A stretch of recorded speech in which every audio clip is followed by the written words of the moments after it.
화물연대 총파업이 오늘부터 시작이 되면서 물류 운송의 차질이 곳곳에서 생기고 있습니다. 올해 말에 끝나기로 돼 있는 안전운임제를 더 유지해 줄 것 등을 요구하고 있는 상황인데요. 오늘은 이 소식을 취재기자 연결해서 알아보도록 하겠습니다.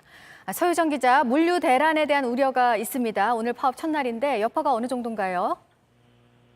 네, 일단 화물연대는 오늘 오전 부산과 인천, 경남 등 전국 12개 지역에서 파업 출정식을 열었습니다. 오전 출정식에는 2만 2천 명으로 추산되는 전체 조합원 중 37%인 8,200명 정도가 참여했다고 국토부는 추산했습니다. 다만 화물연대는 전체 조합원이 2만 5,600명이고 이 출정식엔 일부만 참여하더라도 파업엔 전체가 참여한다는 입장입니다. 오후에는 충남과 제주에서도 출정식을 엽니다. 총파업이 시작되면서 일부 물류 현장에선 차질이 빚어지고 있습니다. 우선 경기 의왕 유통기지 등 일부 시멘트 공장에서 시멘트 출하가 중단되고 현대제철 포항 공장의 경우도 출하가 중단된 걸로 파악됐습니다. 화물기사들이 공장을 막아섰기 때문입니다. 다만 국토부는 전체적으로 아직은 큰 차질이 없고 전국 12개 항만도 모두 정상 운영 중이라는 입장입니다. 네, 말씀드린 대로 안전운임제가 지금 쟁점입니다. 현재 서로 어떤 입장인 건가요?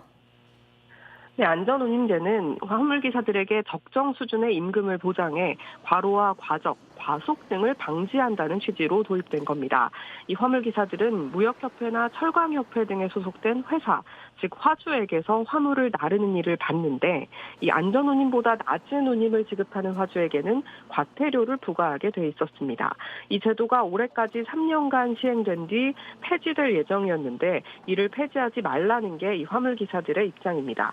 국토부는 폐지와 관련해선 국회에서 논의돼야 할 문제고 화주 등 여러 이해관계자가 있기 때문에 국토부에서 화물연대 손을 들어줄 수 있는 문제가 아니라는 입장입니다. 그리고 운행 차량을 방해하는 등 이런 불법 행위에 대해선 엄정 대응하겠다는 뜻을 밝혔습니다. 네, 양쪽 입장을 들어봤는데 대화 움직임은 없습니까? 네, 저희가 취재해보니 일단 지금은 서로 대화가 오가는 상황은 아닌 듯합니다.